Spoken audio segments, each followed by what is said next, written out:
Laissez-moi vous raconter quelque chose que j'ai découvert après des années d'observation, quelque chose qui dérange profondément, mais qui libère tout autant.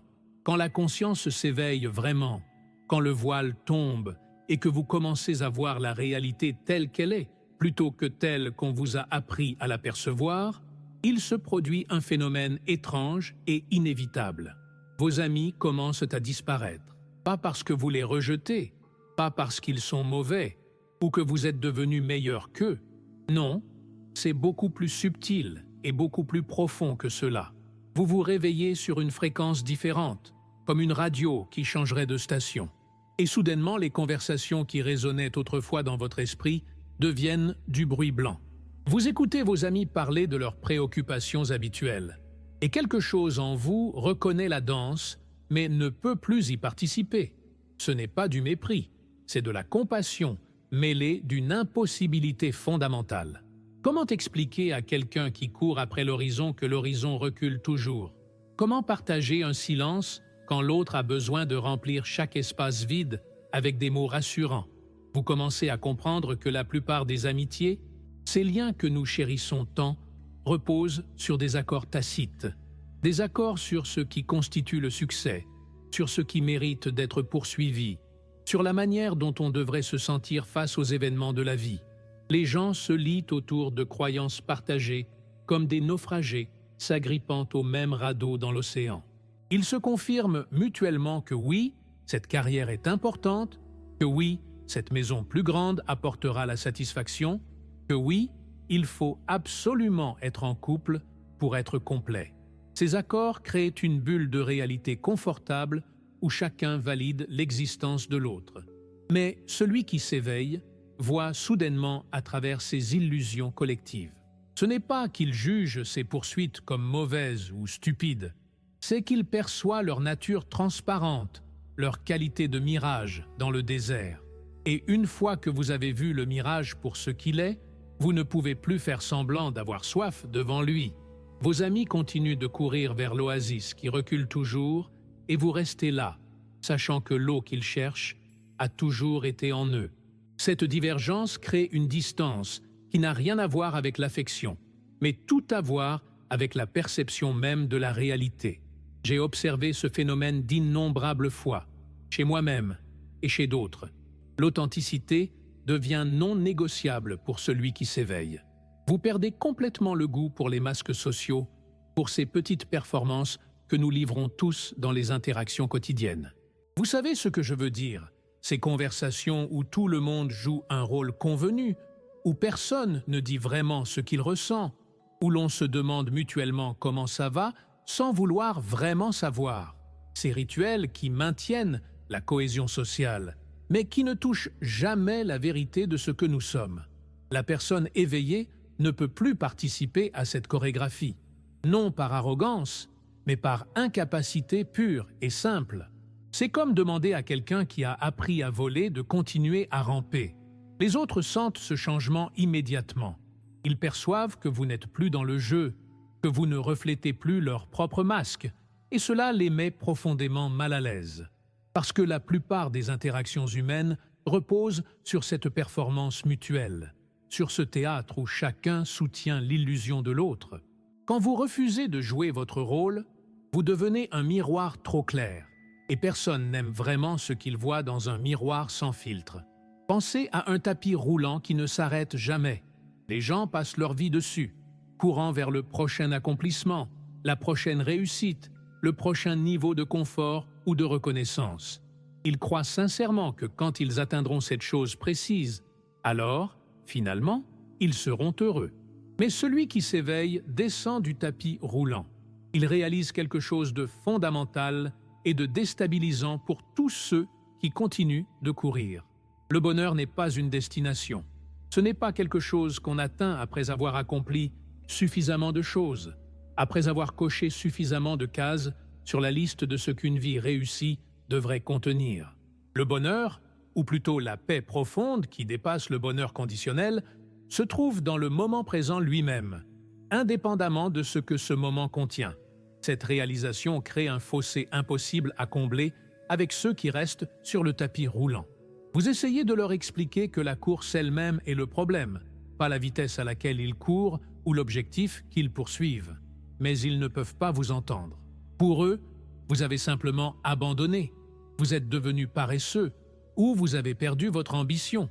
Ils ne peuvent pas concevoir qu'il existe une manière entièrement différente d'habiter l'existence, une manière qui ne repose pas sur l'atteinte perpétuelle de quelque chose qui n'est pas encore là.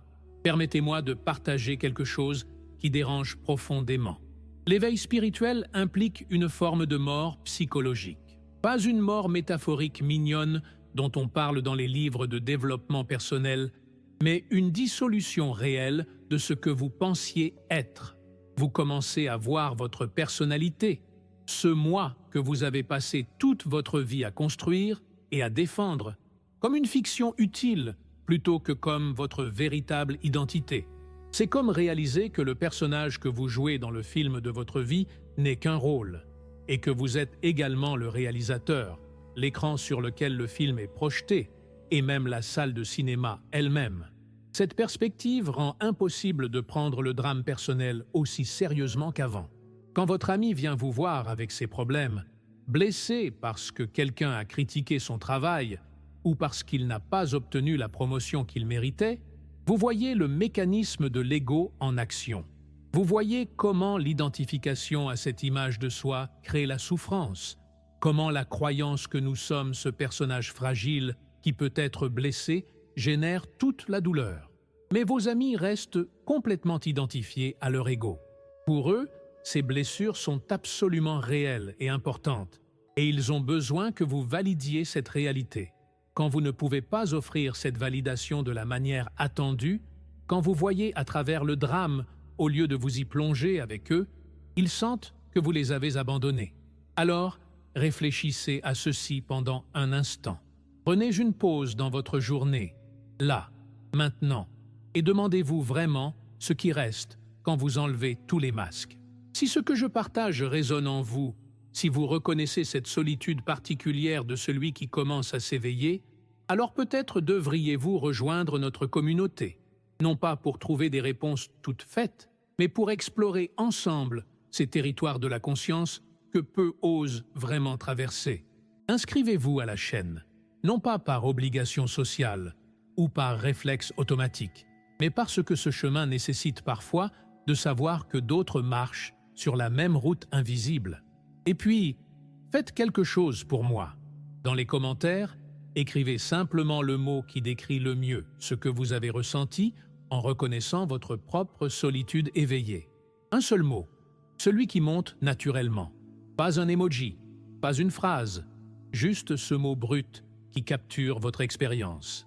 Nous créons ici un espace différent, un lieu où la vraie profondeur est non seulement permise, mais célébrée. Il y a une distinction cruciale que les gens éveillés apprennent à faire, une distinction entre la solitude et l'isolement. Vous découvrez quelque chose d'extraordinaire.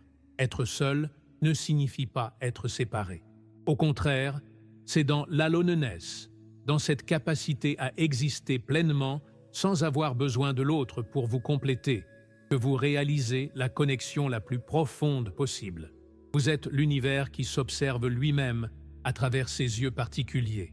Chaque moment de solitude devient une communion avec la totalité de ce qui est. Cette reconnaissance élimine ce besoin désespéré de relation pour se sentir complet, pour combler un vide existentiel. La plupart des gens recherchent des amis et des partenaires pour échapper à eux-mêmes, pour ne pas avoir à faire face au silence intérieur qui les terrifie. Ils ont besoin du bruit constant des interactions sociales pour ne pas entendre la question fondamentale de leur existence. Mais la personne éveillée a fait la paix avec ce silence. Elle a découvert que dans ce prétendu vide réside en fait la plénitude même. Elle n'a plus peur d'être seule, parce qu'elle comprend qu'elle ne l'a jamais vraiment été. Cette transformation la rend paradoxalement moins disponible pour le type de relation fondée sur le besoin mutuel et la dépendance émotionnelle qui caractérise la plupart des amitiés. Observez comment les gens essaient de contrôler leur vie. Ils planifient chaque détail, s'inquiètent de chaque résultat, tentent de manipuler les circonstances pour qu'elles correspondent à leurs désirs. C'est épuisant et c'est voué à l'échec, mais c'est ce que fait presque tout le monde. L'individu éveillé abandonne cette lutte, non pas par passivité ou par résignation, mais par une compréhension profonde que la vie se déroule selon ses propres lois, que l'univers possède une intelligence qui dépasse infiniment notre petit cerveau planificateur. Il apprend à se détendre dans l'existence, à surfer sur la vague plutôt qu'à lutter contre elle. Cette capitulation, ce lâcher-prise, apporte une paix extraordinaire. Mais cela rend également la personne éveillée incompatible avec les amitiés basées sur le soutien mutuel dans l'illusion du contrôle. Vos amis veulent que vous les aidiez à maintenir cette fiction qu'ils peuvent tout contrôler s'ils essaient suffisamment fort. Ils veulent des conseils sur comment mieux manipuler les circonstances, des stratégies pour forcer la vie à se plier à leur volonté. Et vous ne pouvez plus participer à ce jeu. Vous voyez la futilité de toute l'entreprise. Vous voulez leur dire de lâcher prise, de faire confiance, de s'abandonner au courant, mais ces mots sonnent comme une trahison à leurs oreilles. Pour eux, vous avez simplement abandonné la bataille. Vous n'êtes plus un allié fiable dans leur guerre contre la réalité telle qu'elle est. Voici quelque chose que j'ai appris qui change tout dans les relations humaines. Les gens adorent leurs histoires de victimes. Ils s'identifient si profondément aux blessures de leur passé qu'ils construisent toute leur identité autour de ces narratives.